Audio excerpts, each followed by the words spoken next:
had 12 sessions of ayahuasca. That would be the condition.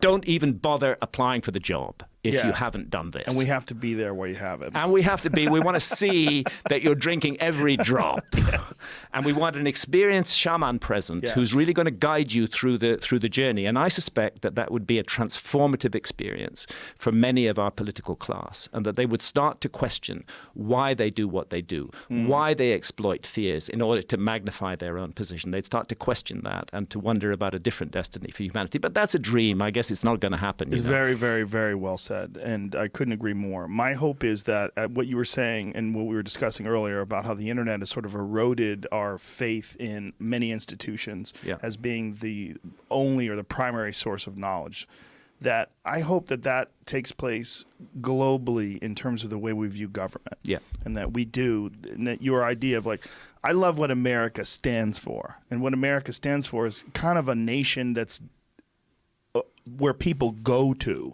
You know, this is one of the more insidious problems with this idea of building walls and keeping people out and making it incredibly difficult to get here. The reason why I'm here is because it was pretty easy to get here. Yeah. Said, fuck off. This is none of your business. What I do with my consciousness in the inner sanctum of my own life is not the business of the state. That's a very American feeling. It's something that you don't find often in other countries where the state is granted much more power and much more authority than with the plant medicines. We just set it aside, turn them into criminal substances, and say we know everything. What a huge and stupid mistake that is. On cannabis as a quote-unquote gateway drug, it absolutely is in this sense that the legalization of cannabis is going to open the doors to, as you say, to the legalization of psychedelics, because what's happening is that the population is completely waking up to the fact that they have been bullshitted and lied to about cannabis for the best part of a century. And once that dawns on people, the realization at a direct personal level, here's this herb I love. I have been lied to, systematically misinformed by central government about this herb. That leads to questioning of everything that central government does. And so in that sense, it is a gateway to a questioning different kind of civilization from our own, which pursued things in different ways. A lot of archaeologists have said to me, but we don't find any plastic bottles from the Ice Age. That means there was no advanced civilization during the Ice Age. Well, hang on. Maybe an advanced civilization might have decided never.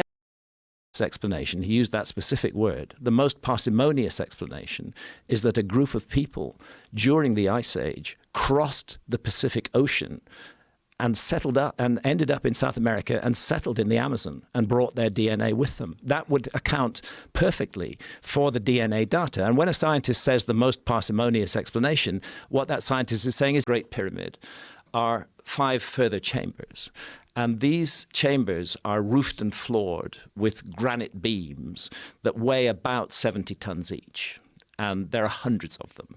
And these 70-ton granite beams, which to put in context, a 70-ton beam is equivalent in weight to 35 large SUVs. These 70-ton granite beams have been elevated to a height of more than 350 feet above the ground and carefully and precisely placed in position.